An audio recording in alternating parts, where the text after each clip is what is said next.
안녕하세요. 리치날다입니다. 지난 23일 국토부는 2022년 공동주택 공시가격안을 발표했는데요. 올해 공동주택 공시가가 작년에 비해서 전국 기준으로 17% 넘게 상승했습니다. 작년에도 19% 정도 상승하였는데요. 단순 계산으로도 2년 동안 36%가 넘는 상승이네요. 지역별로 보면 작년에 불장이었던 인천이 29%로 가장 많이 상승했고요. 그 다음으로 경기도, 부산, 충북, 충남, 강원도의 상승이 눈에 띄고요. 서울은 14%가 상승하였습니다. 전국에서 세종시만 하락하고 모두 상승한 것을 볼 수 있습니다. 공시가격은 보유세, 즉 재산세와 종부세를 이야기하는데요. 1주택자의 경우 올해 오른 가격이 아닌 지난해 공시가격을 적용해 보유세 부담을 완화한다고 합니다. 반면에 다주택자는 올해 공시가격 상승에 따른 세금 폭탄을 피하기 어려울 것으로 보이네요. 올해 부과하는 1주택자 보유세를 보면 재산세의 경우 작년과 동일하고요. 종부세는 올해 상승한 공시가격으로 종부세 대상이 될 수 있었던 분들이 있을 텐데요. 이분들은 올해는 잠시나마 안도의 한숨을 쉴 수 있겠어요. 1주택의 기준은 6월 1일에 소유한 주택수를 기준으로 하는데요. 지금 2주택이라고 하더라도 5월 31일까지만 주택을 처분하게 되면 1주택으로 판단합니다. 그럼 6월 1일 거래하면 보유세는 누가 부담하는 걸까요? 이때는 잔금일과 소유권 이전 등기 접수일을 보고 판단하는데요. 잔금일이 6월 1일인 경우 소유권 이전 등기 접수일이 6월 1일 이후여도 6월 1일에 소유권 이전된 것으로 판단합니다. 따라서 이때는 매수자가 보유세를 부담하게 됩니다. 만약 여러분께서 부동산을 매도할 계획이 있다면 확실하게 5월 31일까지 잔금일을 잡는 게 좋겠고요. 매수자라면 6월 2일 이후에 잔금일 및 소유권 이전 등기를 하는 게 세금 부담 측면에서 유리합니다. 보유세는 공시가격의 공정시장 가액 비율을 곱해서 산출하는데요. 재산세는 공정시장 가액 비율이 약 60% 정도 되고요. 종부세는 올해부터 100%가 됩니다. 이는 작년에 95%에서 100%로 5%포인트가 늘어난 것입니다. 공시가격이 11억 원인 아파트라면 재산세는 6억 6천, 종부세는 11억으로 책정하여 세금을 부과한다는 얘기인 거죠.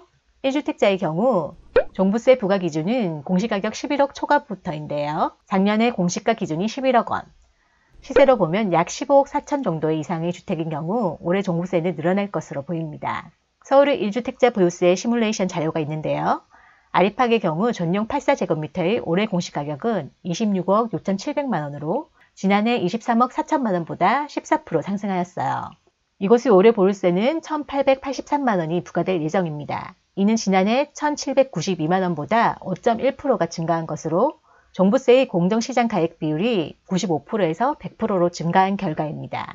만약 2021년 공시가격이 아닌 2022년 올해 공시가격으로 적용하면 2,538만 원으로 655만 원을 추가로 납부해야 하는데요.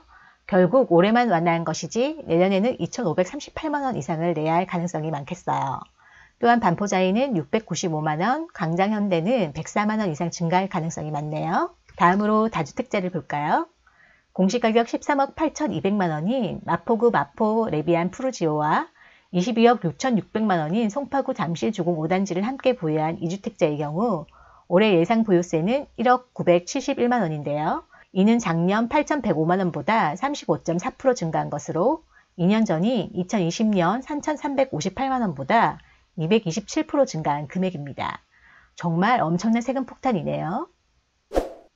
종부세 부담 완화 내용 중에 납세 여력이 부족한 60대 이상 1주택자이면서 몇 가지 요건을 충족하면 종부세 납부를 유예한다고 하는데요. 종부세 부담을 완화하기 위한 방침으로 양도나 증여, 상속할 때까지 종부세 납부를 연기한다고 합니다. 공시가격은 4월 10일까지 열람하고 의견을 제출하면 되는데요. 부동산 공시가격 알림위에서 열람 및 의견 제출이 가능합니다. 이렇게 제출된 의견을 수렴하고 4월 29일에 결정 및 공시할 예정입니다.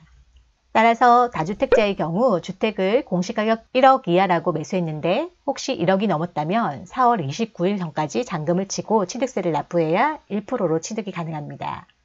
또한 강력시와 세종시를 제외한 지방 중소도시의 주택을 매도할 경우 공시가격이 3억 원 이하였다가 3억 원을 초과할 경우 빠르게 4월 말까지 매도해야 양도세 중과 배제를 받을 수 있습니다. 지방 중소도시에서 내 집 마련이나 투자를 위해 공시가격 3억 원 이하 주택을 매수하고자 했던 분이라면 시세 대비 저렴하게 나오는 급매물을 잡을 수도 있겠죠. 공시가격 보도자료를 정리해보면 1주택자는 올해만 작년과 유사하게 세금을 받겠다. 1주택 고령자의 종부세는 나중에 내셔도 된다. 결국 1주택자도 내년에는 올해 오른 기준으로 부과될 가능성이 많다. 다주택자는 세금 폭탄을 받는다로 요약할 수 있겠어요.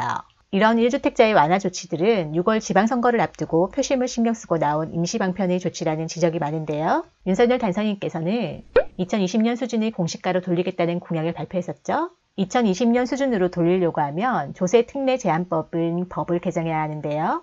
이는 국회에서 법을 개정하는 것으로 6월 1일 이전, 즉 5월 말까지 법을 개정해야 합니다. 5월 10일에 취임하고 이후 짧은 기간에 법 개정은 사실상 힘들 듯 하고요. 다만 공정시장 가액 비율을 시행령을 통해 조율할 수 있을 것으로 보이는데요. 공정시장 가액 비율이 재산세는 약 60% 정도, 종부세는 100%인 것을 재산세는 40%, 종부세는 60%로 낮출 수도 있겠죠? 이는 윤석열 정부 취임 이후 정부의 의지로 가능한 내용입니다. 공시가격 상승은 보유세의 상승만으로 끝나는 것이 아닙니다. 공시가격 변동으로 67개에 달하는 제도에 영향을 미친다고 하는데요. 건강보험료, 복지제도 등에 직결하는 것으로 임시방편인 1주택자에게 완화하는 규정을 올해만 그치는 대책이 아닌 장기적인 관점에서 대책을 마련하기를 기대해봅니다. 영상이 도움이 되었다면 좋아요, 다음 영상이 궁금하다면 구독, 알림 설정하시고 함께 부자 되세요. 여러분의 부의 날갯짓을 응원합니다. 감사합니다.